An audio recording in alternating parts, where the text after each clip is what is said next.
में सुबह के वक्त ड्यूक का मेंशन दिखाया जाता है। तो तभी हमारी रैबलर जब उठती है ना, तो उसको पता चलता है कि वो ड्रैगन वहीं पर लेटा हुआ है और वो हैच हो चुका है। तो जैसे ही हमारी रैबलर उस ड्रैगन को देखती है, वो तो उसके बेड पे आके सो चुका था। तो वो तो बड़ी दूर हो गई थी, लेकिन तभी वो उस एग को देखती है जो कि टूटा हुआ था। वो सोचती है इतनी जल्दी हैच हो गया, और तभी उसके चिल्लाने की आवाज आती है। तो जल्दी से उसकी मेड शार्लेट भाग के उसके कमरे में आती है। वो कहती है माय लेडी क्या हुआ है। और तब उसके बाद हमारी हीरोइन हमें बताती है ड्रैगन का हैच होना ये तो बहुत बड़ा इवेंट है ना। लेकिन जब मैंने ड्यूक से बोला तो उन्होंने कहा अगर तुम्हें चाहिए तो तुम इसको रख सकती हो।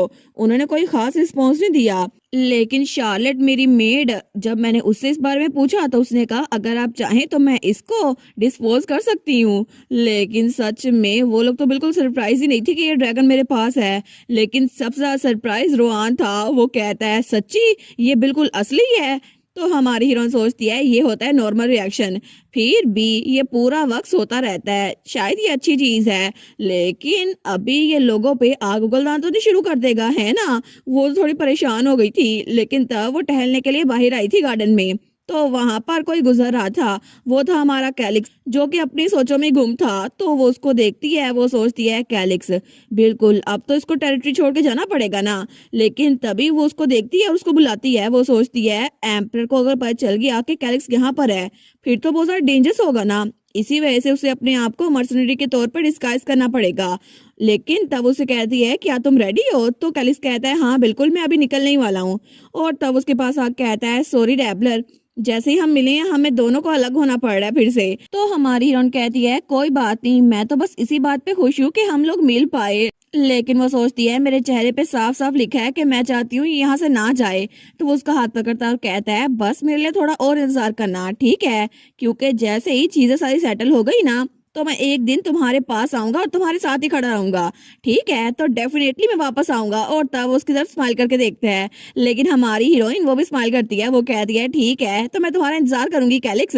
और उसके बाद कैलिक्स की बग्गी वहां से चली गई थी और हमारी हीरोइन पीछे ही खड़ी थी। वो तो बहुत ज्यादा उदास हो गई थी उसको जाता हुआ देखकर। लेकिन तभी ड्यूक वहां पर आता है और हमारे रैबलर को बुलाता है। वो कहता है रैबलर। तो हमारी हीरोइन कहती है जी। तो वो कहता है क्या तुम और रोआन दोनों मेरे ऑफिस में आ सकते हो, मुझे तुम लोगों को बहुत इंपॉर्टेंट बात बतानी है। तो हमारी सोचती है क्या कौन सी इंपॉर्टेंट बात।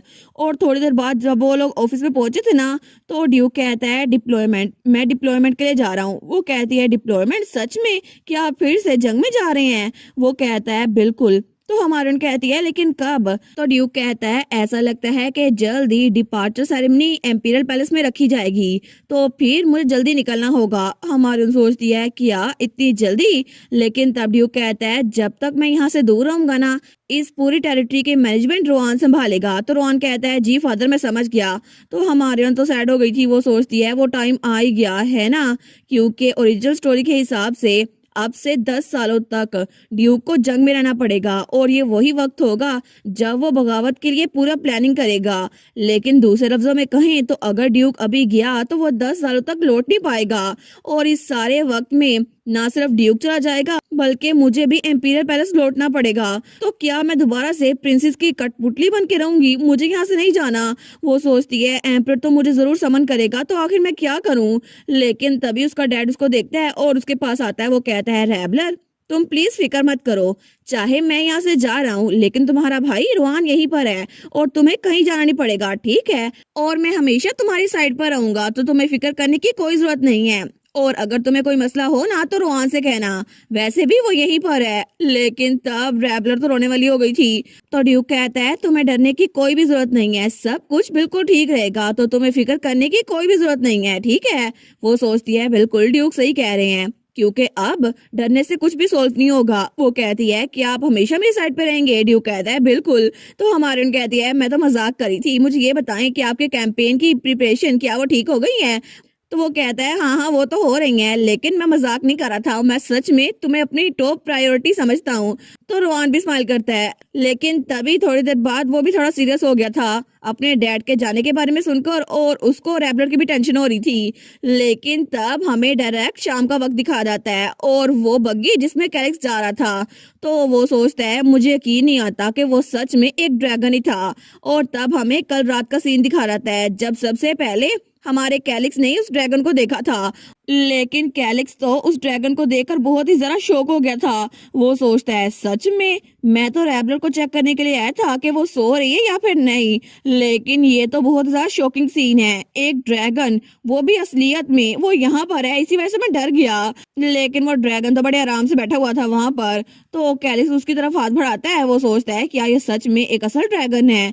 तो तब वो ड्रैगन तो बड़ा आराम से चिल होकर बैठा हुआ था, और जैसे ही हमारा कैलिक्स उसकी तरफ हाथ बढ़ाता है ना, तो वो बड़े आराम से उसको अपने आप को टच करने देता है। लेकिन तब जैसे ही कैलिक्स का हाथ उसके चेहरे के करीब पहुंचने लगता है, तो वो ड्रैगन अपनी पावर्स उसको थोड़ा सा यूज करता है, और उसकी पावर्स की वजह से वहां पर इनकी थोड़ी सी रोशनी फैल रही थी, और थोड़ी सी बिजली वो कैलिक्स को भी लगती है।